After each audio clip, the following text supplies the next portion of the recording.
Olá, pessoal! Agora eu quero passar um rápido resumo aqui com vocês para a gente ver algumas coisas, tá? Então, deixa eu passar o próximo slide aqui. Então, olha só, o que que a gente vai fazer? A gente vai compreender de fato, né, o que que é o entry point e vamos dar uma olhada no que é a árvore de dependência, tá? Eu quero também falar um pouquinho mais a fundo sobre os loaders, tá bem? E também quero falar um pouco de plugins, onde é que entram nessa história, tá bom? Então vamos lá. Eu quero mostrar aqui uma imagem que eu tirei lá do site do Webpack, tá? E eu quero falar então de entry point e o gráfico de dependência, ok? O que que seria isso, né? Então aqui eu tenho o gráfico de dependência. Então eu vou colocar aqui, vou desenhar aqui em cima do slide para vocês perceberem. Olha só, tudo isso aqui seria o gráfico de dependência, tá? É dessa forma que o Webpack vai montar o nosso bundle, tá bem? Então como é que ele vai fazer, né? A partir do nosso entry point, olha só, o nosso entry point aqui, representado nesse JavaScript aqui, nesse desenho, né? A partir desse entry point, onde eu tenho todos os imports, o Webpack ele vai seguindo cada arquivo e vai montando então este gráfico de dependência, tá? E é a partir desse gráfico de dependência que vai ser gerado o bundle, tá bem? É basicamente isso, ok? Ou seja, a partir do meu entry point, ok? Esse cara daqui, o Webpack ele vai verificar quais outros arquivos que são importados em cada um módulo que foi importado no meu gráfico de dependência. Vai montando uma árvore, tá? Então, para cada um desse, ele também vai verificar onde estão os imports, né? Então, por exemplo, tá aqui, esse cara importa para cá e por aí vai, tá bem? Quando o Webpack ele avaliar todos esses imports, todas as dependências, ele vai montar esse gráfico, ok? Maravilha. Então, partindo para o próximo slide, eu quero falar de loaders, tá? Então, a gente já viu, na verdade, né, que os loaders permitem que a gente faça importação de arquivos que não sejam JavaScripts, tá? Então, se eu importo um JavaScript normal, eu não preciso de um loader, pelo menos por enquanto não. A gente vai ver isso mais para frente também, tá bom? Mas por enquanto, para importar um arquivo JavaScript, eu não preciso de um loader. Mas para importar uma imagem, a gente ainda nem viu, né, como importa a imagem, mas para importar uma imagem eu preciso de um loader, para importar um CSS eu preciso de um loader e por aí vai. Para importar, por exemplo, um TypeScript, eu preciso de um loader também. Bacana? Ok, partindo para o próximo aqui. Então, eu gostaria de falar um pouquinho mais sobre os loaders, tá? E por que que a ordem importa aqui no nosso Webpack Config, tá bem? Então, repara só, olha só. Se eu prestar bem atenção, os nossos loaders, eles são executados do último para o primeiro, tá? Então, olha só, ele segue esta ordem aqui, desse jeito, tá? Ele segue essa ordem, ou seja, o CSS Loader ele vai ser responsável por pegar um arquivo CSS, vai transformar em string, tá? Dentro do meu arquivo JavaScript. Então, o Loader ele sempre vai trabalhar dessa forma. Ele vai transformar um arquivo que não poderia ser importado dentro de um arquivo JavaScript e vai então permitir essa importação. E no caso do CSS, como é que ele faz? Ele vai pegar um enorme arquivo de JavaScript, um arquivo de CSS e vai transformar ele em string para ser incluído dentro de um arquivo JavaScript. É basicamente isso que ele faz, tá?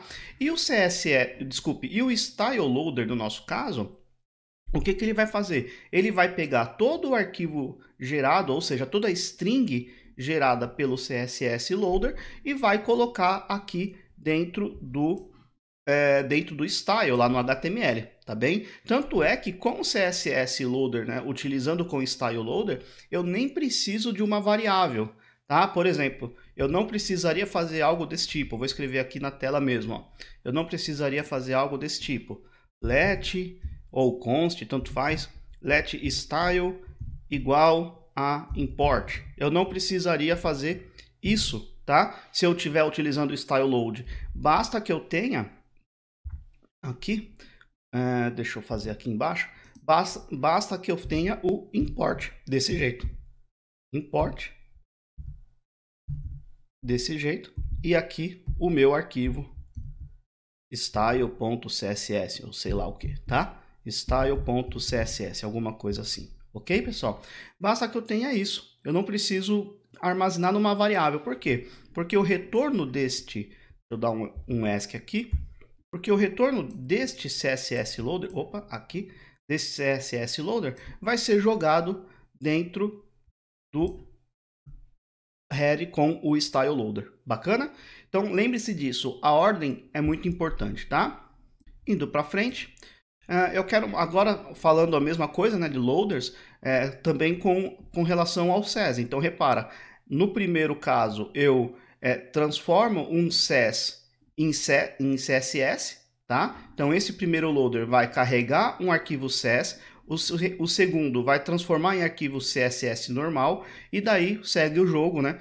Pega o resultado desse CSS loader e coloca dentro do style, lá dentro do head do documento. Bacana? É basicamente assim que os loaders funcionam, ok? Então, e o próximo, né? Falando um pouco de output.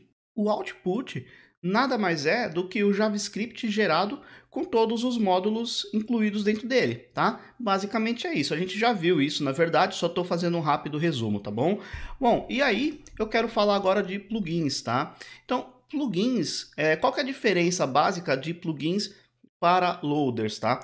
Plugins, eles servem para coisas mais genéricas, tá? Ou seja, eles podem alterar o processo normal do empacotamento, tá bom? Por exemplo, ele pode minificar um JavaScript, ele pode alterar a saída do CSS, a gente vai ver isso daqui a pouco, tá bom? Além disso, né, alguns plugins, eles já vêm junto com o Webpack, tá bom? E mais outros a gente precisa instalar, são desenvolvidos por terceiros, tá bom?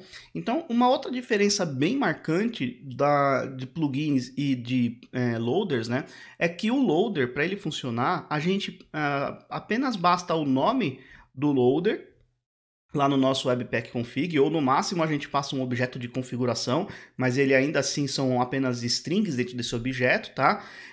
E aí então o Webpack ele já sabe como importar esses arquivos. Já no caso do plugin, eu preciso sempre instanciar, ou seja, eu preciso criar um objeto a partir de uma função do plugin, tá bom? Por que isso, né? Porque, por exemplo, eu posso ter para um mesmo plugin duas configurações diferentes, então eu vou ter dois objetos diferentes, digamos assim, ou duas instâncias, melhor dizendo, tá?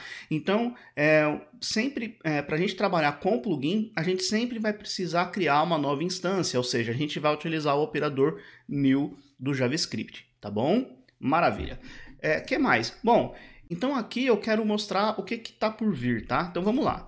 Bom, será que a gente vai ter sempre um único entry point? Será que é uma boa ideia eu pegar todo o código da minha aplicação, colocar esse cara num único JavaScript e entregar para o cliente? A gente já até viu que não é uma boa ideia, mas a gente vai ver como resolve essa questão daqui a pouco, tá? O próximo que eu quero colocar uma pulga atrás da orelha de vocês. Como é que a gente vai fazer carregamento dinâmico? Ou seja, carregar o JavaScript apenas no momento que eu precisar dele, né? E como é que a gente vai fazer isso? Também vamos falar daqui a pouquinho sobre isso. Será que a gente... quando que a gente vai fazer o tree shaking, né? Ou seja, limpar código morto, limpar código que a gente não está usando. Também vamos fazer isso. E o Babel? Agora uma pergunta capciosa para vocês. Para a gente trabalhar com Babel, a gente vai usar loaders ou plugins? Fica aí uma dúvida, tá bom? Mais para frente a gente vai resolver isso. E também eu quero falar como a gente pode fazer para trabalhar com um servidor de desenvolvimento, tá? O Webpack ele tem um servidor próprio que nos ajuda no desenvolvimento da nossa aplicação. A gente vai falar disso também. Bacana, pessoal? Então essa foi uma rápida introdução, um rápido resumo, tá bom? Também coloquei algumas perguntas no ar para você já imaginar o que vem pela frente no curso. E vou ficando por aqui. Nos vemos no próximo vídeo. Até lá!